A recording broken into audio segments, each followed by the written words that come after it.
City of Coaches podcast. Yes, I'm back. Took a little hiatus with everything going on. I got a special guest today, Coach James Singleton over here. He got everywhere. He got Shadow Mountain. He got what's his Lady Nation? Lady Nation Basketball Club. You know, well, first and foremost, congratulations over there at Shadow Mountain. Appreciate it. I know they have a recently good history of basketball and stuff like that. So I know you're going to take over there. Yeah. But before we get there, introduce yourself to my podcast. Hi, everybody out there. I'm Coach James Singleton. I'm here in Arizona. Man, I appreciate Coach having me on. Talk a little bit basketball about my Shadow Mountain program and things like that. So I'm glad to be here. So before you got at Shadow Mountain, obviously you've been around, and we're actually at one of your situations here. You pretty much, it looks pretty good to me. There's a good situation. It's called Lady Nations, right? Can you give people a detail of what Lady Nations is? Yeah, Lady Nation is my club program. I'm one of the co-founders. The other co-founder is Richard Rogers. Our daughters grew up together and they've been playing basketball forever. And then we brought in Richie Willis as our director. He's actually the head varsity coach at Cactus Shadow, which they did pretty good last year, making it all the way to the semifinals in the state championship last year. So we got a pretty good crew over here. We got a couple of female coaches too, Coach Cherie and Coach Shay. So we're doing pretty well over here. So in the situation with, because I'm kind of new to the AAU situation. I never was an AAU coach. I was a high school and college coach. So educate people on like what's the importance of like, especially when it comes to the young ladies as well. Like how important the AAU programs around Arizona.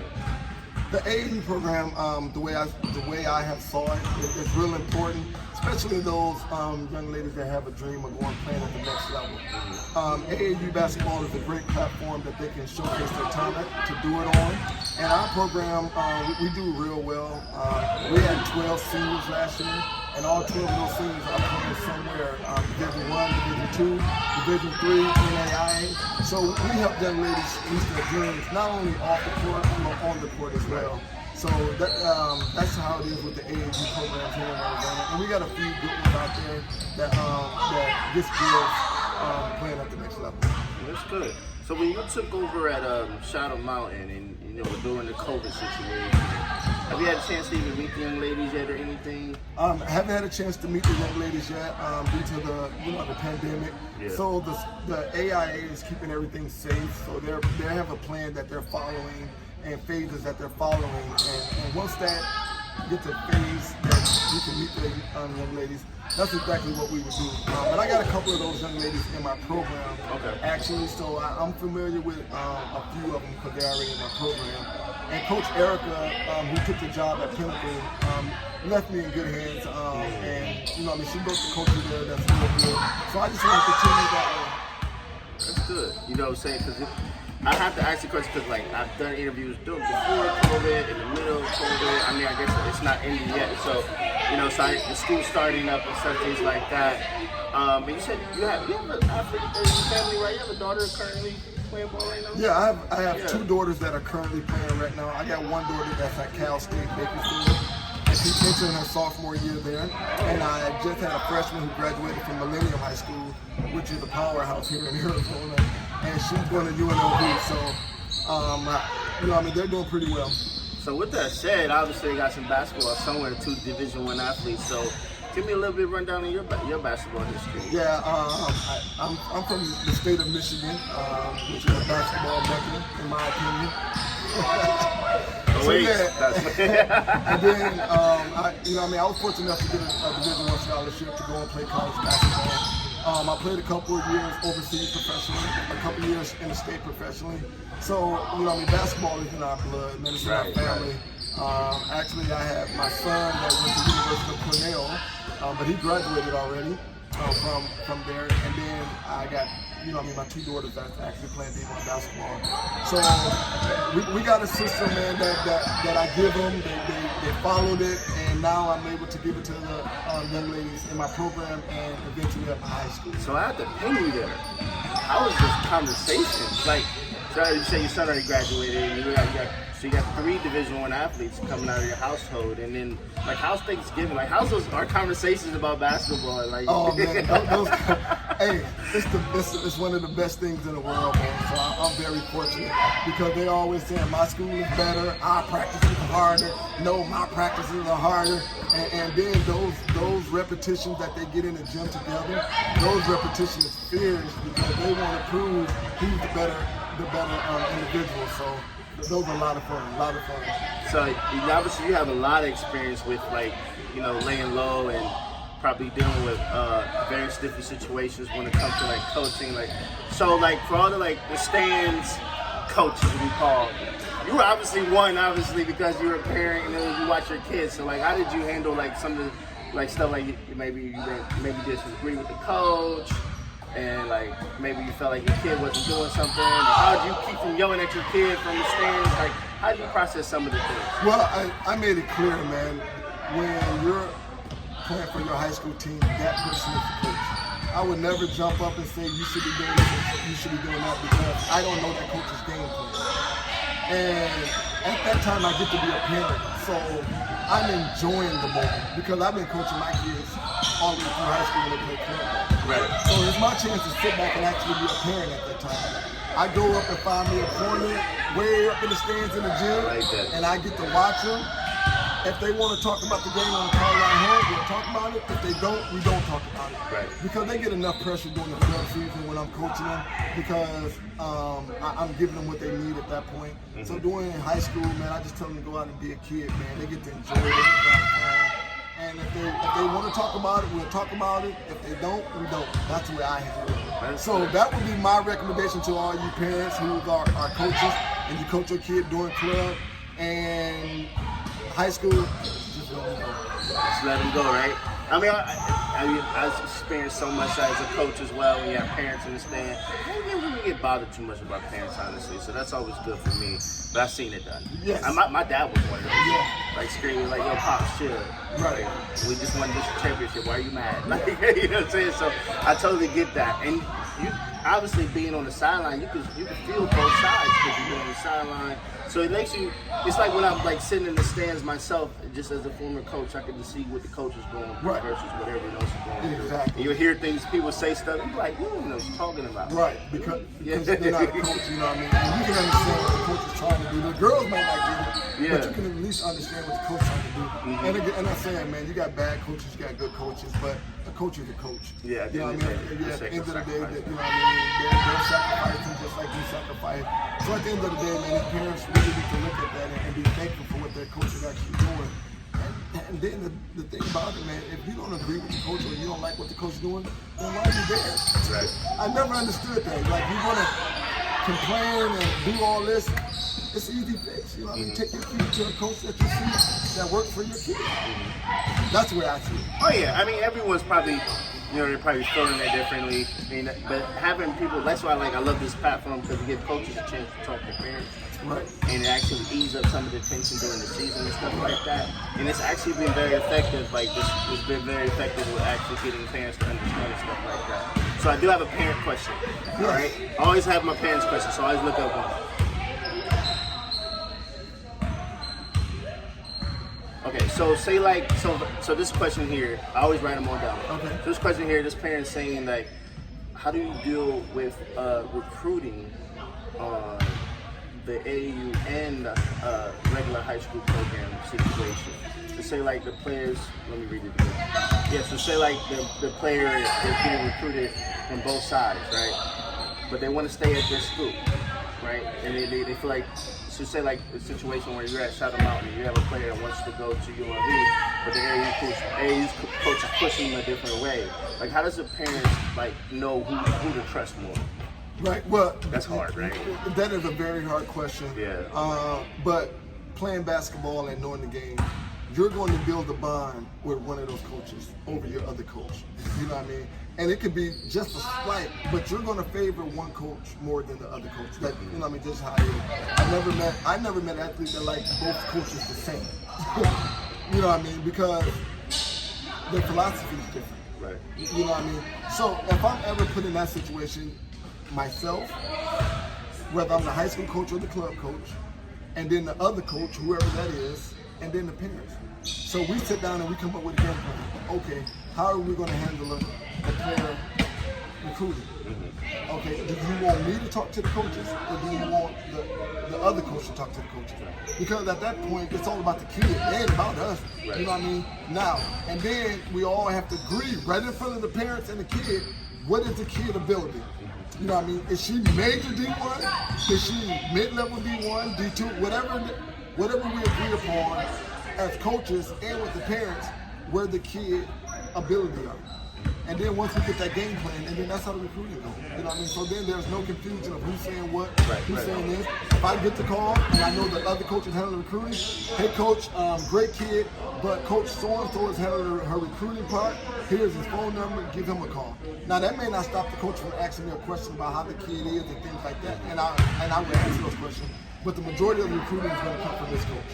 And that's the way you should have it. You should never have an AAU coach and a club coach. You know what I mean? A club coach and a high school coach fighting over who's going to do what for the kid, because that would damage the kid more than it would help him. So hopefully the parents will understand that. Hopefully the other coach will understand that, and it will be a smooth. So it could basically be, like you said, a smooth situation for everybody to get along.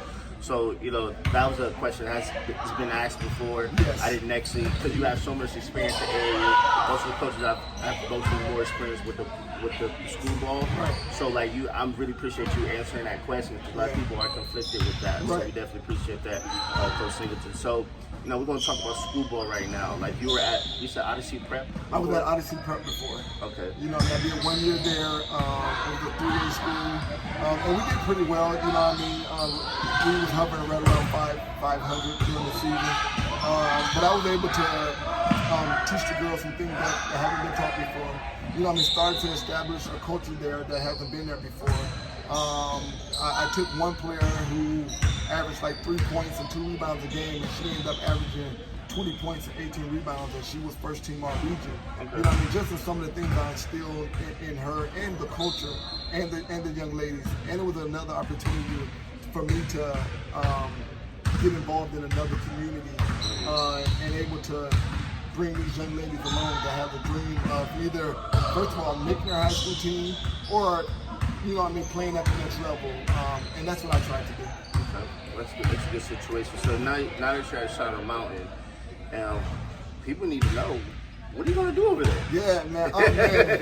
Yeah, that's the $1 million question, right? Yeah. What are you going to do over there? I'm very excited to be there, first of all. You know what I mean? I would like to thank the AD, Ron, who's giving me this opportunity to see what I can do at the high school level, and I'm looking forward to the challenge. Man, the first thing I want to do is build the whole program. You know what I mean? Not just the varsity. I want to build the freshmen up, the JV up to the varsity. So I have a well-rounded program. So I'm definitely getting in the community and getting the youth involved. You know what I mean? I would like to, you know what I mean, start like some type of program, you know what I mean, for my 6th and 7th graders in that community, so they can already be prepared, you know what I mean, once they get to high school. So that's one of my goals there, you know what I mean, to get the youth and the community involved. The second thing is, like I said, man, build that whole program, man. I'm trying to get at least 15 freshmen out there, 15 JV, and 15 varsity. So I'm trying to get 45 to 50 kids to come to tryout. Try to get a whole program system. Try to get the girls involved. And you know what I mean? And those girls that, you know what I mean, multiple sports, they might like volleyball, but maybe want to try another sport. And get those kids too. So that's what I'm trying to do up there, man, build that whole program. So those are my 2 big things for my first, you know what I mean, when I first get there. That's what I'm looking to do up there. And at the end of the day, man, trying to win some games. You know, because that's important too. That is important. Definitely trying to win some games over there, man, and get those people excited about Shadow Mountain basketball. It's exciting because you gotta I know the boys have been very popular recently and stuff like that, and the girls actually have been doing pretty decent as well. So you do have a good situation coming in. So give us some of your offensive schemes and your defensive schemes. Just a little bit. Just a little bit. Just a little bit. I don't want the people, you know, give too much out there. But what system you usually run? But usually, I like motion offense, trying to get everybody involved. Okay. You know what I mean? Make sure everybody touch. You know what I mean? Do basketball. Because the way things are going now, you know what I mean? Everybody has to be able to at least catch the ball. You know what I mean? Shoot the ball and things like that. So right now, just a motion offense. I got a couple of motion offenses that I got from a couple of college coaches. that I look at and that I like, and, you know what I mean? And I'm going to be installing those when I get there. It gives everybody a chance to catch on the perimeter, shoot, you know what I mean, dribble, create for others, so that type of situation. And on defense, I'm a man-to-man guy. You know what I mean? I play man-to-man. My daughters play man-to-man. So yeah, I'm a man-to-man guy. So it's going to be a lot of pressure, a lot of help side. We're going to get after it, man, and the girls going to have fun doing it. It's exciting. Have you built your staff yet over there in Shadow Mountain? I haven't built my staff yet though, but I did bring in Coach Shay from my club program. Okay. So I'm bringing her over in as a coach, and I already had a coach that was there, so she stayed. So I'm actually looking for maybe 1 or 2 more coaches. So I'm gonna be, you know, what I mean, putting it out there, and hopefully I can get 2 more coaches over there with me. I'm sure you will. You're in a good situation over there. Someone will follow you over there. Yeah. Especially after they see the City of Coaches podcast and be able to, and we'll talk actual information in the episode and stuff like that. You know, so you know, you being a man and like, how do you like? What about did you like? I'm going to work with like young women. Like, what made you want to go into the women's game? You know, coaching, or did you do both at one point? I was just doing boys because actually my son is older, so I was, you know, doing boys. And then my girls were just playing, but when I saw what they were getting and what I wanted for them was 2 different things, so then I said, okay, I have to get involved. And that's what got me on the women's side, you know what I mean? And then once I got involved, you know what I mean, they you know what I mean, became these, you know what I mean, good players. And naturally, good players want to play with good players. So they started getting girls that want to play with them. And that's how Lady Nation was built. You know, so helping young ladies reach their dream of playing at the next level. And we have been very successful over here at Lady Nation doing that. I'm going to bring the same thing over to Shadow Mountain. We're going to be very successful in that way as well. And that's it in a nutshell. Well, that's exciting to hear, definitely, especially with the, you know, you being able to balance on both sides. I definitely think it's going to help with ease a lot of parents. Like, you know, if they're in his system over here at Lady Nation, they'll be at Shadow Mountain and want to get glue situations, like almost like a feeder situation, which is different from other states. Yeah. But I'm learning. I'm getting more educated about the AAU system and like how it can coincide with the high school as well, because you actually can feed it. Yeah, it can work if you do it the right way. Yeah. You know what I mean? Again, I don't do no recruiting. Right. So if a kid come into my Lady Nation program, I don't try to get them to come to Shadow Mountain. I don't do those type of things. You know what I mean? As a coach, I coach the people that walk through the door. Right. And that's it. I don't do no recruiting, nothing like that. You know what I mean? My AAU program is my AAU program. My high school program is my high school program. Now, I will encourage my high school program to do something during the summer, whether it's with me or with another program, or by yourself or your uncle that's back in Florida or whatever. I would encourage you to do that, because to get better, you have to be doing things during the summer as well. So that was the thing there, like what you just said. Like, of course you don't want to recruit and stuff like that. But obviously, if they play with you in the summer, they're gonna want the same stuff. So they're gonna most likely come to you as well. So that's let's say natural recruitment, not necessarily forced recruitment. Like just the fact that they're actually part of your system. And they can go somewhere else too, because you know, different people have the opportunity to coach you. You know, especially when you're growing up, because you can't follow them to the college level, right? Exactly. It's a whole new person, a whole new personality. Yes. So it's exciting to mix it up, even at the grade level and the high school level, to mix it up a little bit. Have different people have opportunity to. So any kid that's watching this, or your parents like that, it is a good opportunity to mix it up, because when you get to college, high school coach will be totally different. I learned that firsthand. I was like, wait. You're like, yeah, if you don't, like, my high school coach was like, you better be after. But college school, hey, we will replace you. No big deal. Give you a Greyhound ticket. You're going to do what you want. You know, you're going to do what we need you to do. I'm not going to argue with you and yell at you. There's no arguing at that next level, man. They got a line of people to choose from. So, yeah, there's no argument. A lot of encouragement, but no arguing. If you ain't getting it done, you ain't getting it done, period. You know what I mean? And they'll recruit right over you. You know what I mean? Things like that. So that's a big adjustment when you go from high school to college. So, yeah. And you know firsthand. And you got 3 kids in college scholars. So that's a blessing right there. Man, and stuff like huge that. blessing. How did you guys get to Arizona, man? I didn't get to ask you that. So that's a funny story. I'm glad you asked me. So I went to St. Bonaventure, which is upstate New York. Right. Yeah. So we're playing ASU in a Christmas tournament. So we get on a plane, man. We got the big heavy coats, you know what I mean, coming from New York, man. We got the big heavy coats, the boots, you know what I mean.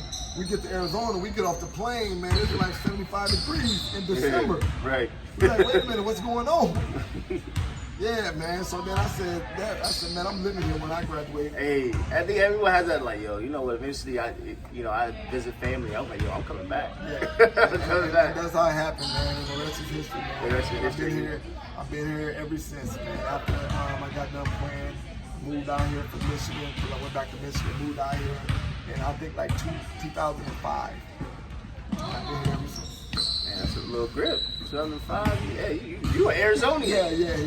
Yeah. But Michigan the heart, though. Michigan oh yeah, you know, home is home. Yeah. You know, home is home. There's still some talent coming out of Michigan for sure, and stuff like that. Now, you know, we covered both of your programs and stuff like that, and you know, we talked about different bases. You know, about unifying and understanding like that. You know, what are some encouraging words you would tell an athlete that's been dealing with this whole COVID situation, how to keep yourself together physically and mentally? Yeah, I think physically that's the easy part, because, you know what I mean, you can still go to the park and run, you can still lift weights if you got them at home and things like that. The mental part is the tough thing about it. And I would encourage young athletes to reach out to people that have been through at least the college process. You know what I mean? So they can give us some tips on those type of things. Because the new recruiting tool now is actually film. Film is real huge now, you know what I mean, to things fully open up. So that would be the biggest thing that I would start telling the young athletes. Hey man, continue to work on your craft, because that's not gonna go away. You know what I mean? And if you have an opportunity to get some new film, then you need to take advantage of that opportunity. You know what I mean? Don't worry about the talent that you're playing against. Don't worry about the talent that's in the gym.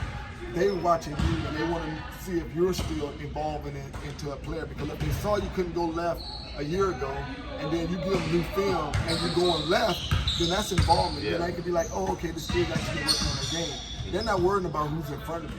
They're saying in your mind, are you willing to go left? And that's what I would the recommendation I would give these young athletes. Don't look at the competition you're playing against.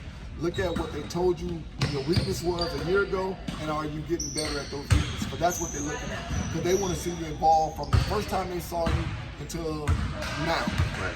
You know what I mean? And that's the difference of getting an offer or not. Because if they told you you couldn't go left, you need to work on that, and you still haven't worked on that, chances are they're not going to offer you. But if they told you you need to work on these 3 things, and the next time they see you, you're doing those 3 things, pretty much they're probably going to offer you or give you some more things to work on. And then the next year they see you work on those things, then that's how you build relationships and everything, and that's how you get those offers. I think it's so dope that you had the benefit to be on all sides. Yes. Coach, parent, you dealt with recruiting on both sides. That's a blessing right there, honestly. That gives you wisdom over most people. Like, you know how to deal with it on both sides. So if a parent has a question like, yo, my son or my daughter is getting recruited by 40 different schools, you have all these athletes out of your household. Like, how did you deal with it as a parent? You'll be able to give them advice, and you'll be able to give your player advice, man. That's really dope, and I'm definitely excited to see what you got going over there in Shadow Mountain and the Lady Nations. You guys, are you playing in tournaments right now or anything like Yeah, that? man. We got a great schedule. Things are starting to open up with the COVID pandemic situation, so that's good. So we'll be in Vegas the weekend of the 22nd through the 24th. And then we're going to go back to Vegas the following weekend. And then we got coming up in September 11th, that weekend we'll be actually in Atlanta. Because our club program is an ASGR program, grassrooted. So they got the D-South Classic, which is a real huge tournament. We're going to be in Atlanta for that. And then we're going to even go out to Houston, the Battle of the H-Town, which is another ASGR event out there in Houston. We went last year, it was great fun. We're going to go back again this year. Shout out to my guy, Coach Chris out there in Houston doing big things. My bro out there, you know what I mean? He's doing big things out there. Glad we were part of ASGR. Him and Michael out there. Britt McCormick, he's a real known writer. You know what I mean? He evaluates and he puts his own ranking out there. Okay. A real good guy to know for you guys that's on the AAU scene for the girls. Britt McCormick is a guy you guys need to know. And like I said, Coach Chris out there, Cy Fair. Shout out to you, my brother. I had to ask you that, and obviously you got the, hopefully situation when Shadow gets going. Yeah. It's like really kind of, it's like a balloon. Like you really don't know what they can speak on right now. So maybe Right. I'll do a follow-up interview with you once the season gets going for you. Yeah, Just to see how that situation goes over there. That'd be great. Like I said, with the Shadow Mountain situation, with the pandemic, the AIA, they got rules. They're meeting and things like that. They got a lot going on. A lot going on, man. So I can't really speak too much on what we can and can't do right now with the program because I don't know. But as soon as I find out, I'm excited to get going over there. Again, I'm so appreciative of Ron giving me this opportunity, and I think it's going to be a lot of fun. Well, Coach Singleton, I appreciate the opportunity to sit down with you. Like I said, we'll do a follow-up interview once the season gets going over there at Shadow Mountain. Coach, can you throw your handle out, how people can reach you or follow you or whatever? Yeah, I'm actually I'm huge on Twitter. You can follow me at Ty and Jazz. And I'll get this information to Coach here, and he can maybe put it out there and everything. So I'm huge on Twitter, so if you guys want to go follow me there, I put a lot of information on there about what my kids doing, what my program doing, what I'm doing, and eventually what Shadow Mountain is going to be doing. So yeah, look forward to it. I'm totally excited, Coach. I appreciate the opportunity, man. Saying glory be to God, what you got going on, man. I feel like you're so well-rounded on all fronts. So I'm very excited to see what you got going on because you'll be able to answer all questions. Yeah, man. Something I don't even have. I appreciate you guys, man, 100%. Coach, I appreciate the opportunity with you. Thank you, sir, man. Appreciate you doing this for me. Most definitely, man. With the City of Coaches podcast, you hit us up, City of Coaches podcast on YouTube. I think we're on Twitter, something like that, Coach D.L. Woods. And I will talk to you guys soon.